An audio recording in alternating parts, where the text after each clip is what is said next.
안녕하세요. 예수비전 성결교 안희한 목사입니다. 악법이 또 하나 통과가 되었습니다.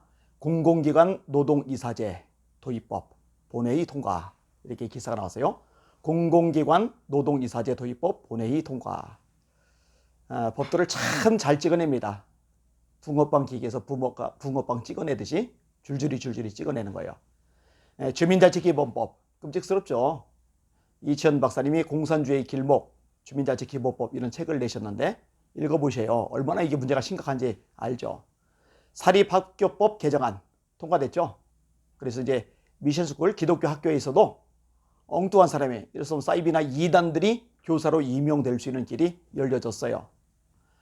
건강가전기본법 개정안, 이건 또 통과시키려고 있죠. 끔찍스럽습니다. 5.18 특별법, 이건 진작에 통과됐죠. 아니, 세상에 어떤 존재도 다 비판이 가능한데 왜 5.18은 비판하면 처벌하죠? 있을 수가 없는 거예요. 그리고 5.18 유공자들이 자랑스러운 거잖아요. 민주화운동했다고 유공자 칭호 준 거잖아요. 그러면은 그 유공자 명단을 밝히면 되잖아요. 왜 안 밝히는 거죠? 그 밝히라는 걸 왜 묵살하는 거죠? 이해할 수가 없어요. 문제가 있는 거죠. 특별 대우를 많이 한단 말이에요. 5.18 유공자들에게. 근데 그것만으로 모자라서 민주 유공자 예우에 관한 법률, 제가 정확한 명칭을 약간 헷갈렸어요. 이 법안이 또 통과돼서 가족들에게까지 혜택이 돌아가는 법을 만들어 버렸죠. 4.3 특별법도 통과됐죠. 1조 3천억인가요? 어마어마한 돈, 천문학적인 돈이 또 지출이 되고 있는 거죠.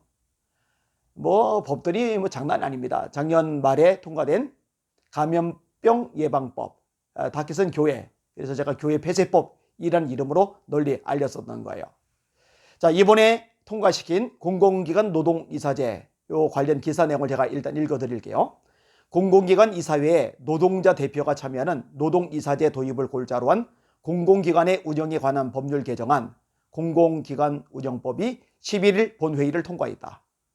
여야는 이날 오후 본회의를 열고 이 같은 내용의 공공기관 운영법을 제석 210인 중 찬성 176표, 반대 3표, 기권 31표로 가결 처리했다.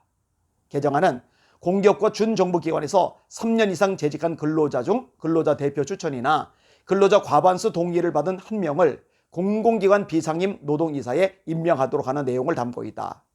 비상임 노동이사는 이사회에서 발언권과 의결권을 행사할 수 있어 낙하산 인사 등 공공기관의 불합리한 경영 관행을 개선할 수 있을 것으로 기대된다.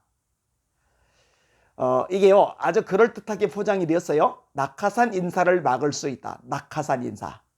그런데요, 여기 심각한 문제가 있습니다. 지금도 노조가 너무 세요.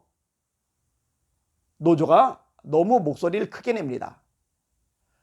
KBS, MBC 이런 데도 노조가 있잖아요. 자, 사장이 부임을 했어요. 근데 사장을 손에 쥐고 흔드는 게 노조입니다. 방송 편성 방향을 좌지우지하는 게 노조입니다. 그런데 이 노동자들 중에 한 명을 이사로 집어넣어서 의결권을 가지게 한다고요? 발언권을 가지게 한다고요? 그러면 어떻게 되겠어요? 더 막강한 권력을 노조가 가지게 되는 거예요. 노동자들이 가지게 되는 거예요. 여러분, 그동안에 이 노조 때문에 얼마나 많은 불합리한 일들이 발생을 했습니까?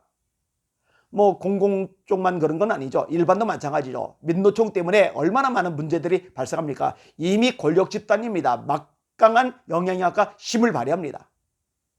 회사들이 발전해야 되는데 이 발전을 가로막는 암적인 존재, 그게 바로 노조잖아요. 민노총이잖아요. 아니, 낙하산 인사 막으려면 그거 막기 위한 법을 만들면 되는 거예요. 그죠? 그리고 권력자, 특별히 대통령이 자기 욕심쟁여서 자기에게 잘했던 사람들, 또 자기와 같은 이념 성향을 가진 사람들 줄줄이 꽂아 놓으니까 문제지, 그거를 차단하면 되는 거예요. 그런데 왜 노조 쪽에다 또 노동자 쪽에다가 또 힘을 실어주는 법안을 통과시키느냐고요. 제가 깝깝한 것 중에 하나가 뭐냐면요, 국민의힘이 이런 부분에 목소리를 제대로 못 내고 있다는 거예요. 좀 제대로 파악하고 보수 정당답게 이 보수적인 목소리, 또 중도를 아우러서 끌고 갈 수 있는 목소리, 이런 목소리를 내야 되는데요. 이 전략이 없어요. 전술이 없어요. 머리통이 텅 빈 것 같아요. 싸워야 될 거 싸우지도 못해요. 사실요, 그동안에 더불어민주당이 얼마나 큰 실수, 잘못들, 실직들을 저질렀습니까? 부동산 같은 경우 대표적인 케이스죠. 그러면은요, 이거 조금만 제대로 반응했어도요, 벌써 지지율 완전히 뒤집어 지고도 남았을 텐데요. 그 많은 호기들을 하나도 못 잡고 죄다 놓치는 거예요. 안타깝죠. 리더십 부재죠. 하기야 뭐 당대표부터 왔다 갔다 흐느적거리고 있으니 뭐 말 다 했죠. 그런 사람을 뽑는 것도 참 문제인 거고요. 이래저래 안타까운 모습입니다. 어찌 보면은 정말 제대로 된 이 보수 정당이 필요하겠다, 이 생각도 듭니다. 지금의 국민의힘은 이 보수를 제대로 대변해주지 못하니까요. 흐느적거리고 끌려다니고 있으니까요. 자중질환을 일으키고 있으니까요. 제대로 되는 리더들이 좀 세워질 필요가 있다, 이 생각이 자꾸만 들고 있습니다. 하여튼 공공기관 노동이사제 이거 또 통과가 되어버렸는데 앞으로 걱정이 많이 됩니다. 그리고 그동안에 통과된 법안들 걱정이 참 많이 되고, 진짜 좋은 방법이 하나가 있는데 그게 뭐냐면요, 지금 180석 의석, 이 막대 의석수를 가지고 수많은 법들을 찍어냈잖아요. 근데 4.15 총선이 부정선거였다, 이게 이제 명확하게 드러나기만 하면 사실은 그때 당선된 국회의원들이 전원 무효 처분이 되고, 그들이 전원 무효 처분이 되면은 그들에 의해 만들어진 법안도 원천 무효가 되거든요. 이거야말로 정말 좋은 방법이 될 수 있다고 생각하게 되어집니다. 이 부분에 대해서도 관심을 가지고 또 힘을 모아주시고 또 주변에 알려주시기를 주님의 이름으로 부탁을 드립니다. 날마다 주님 바라보고 더 정신 바짝 차리고 깨어 기도하는 저와 여러분 되기를 원합니다. 힘냅시다. 전진합시다. 선한 싸움을 싸웁시다. 할렐루야.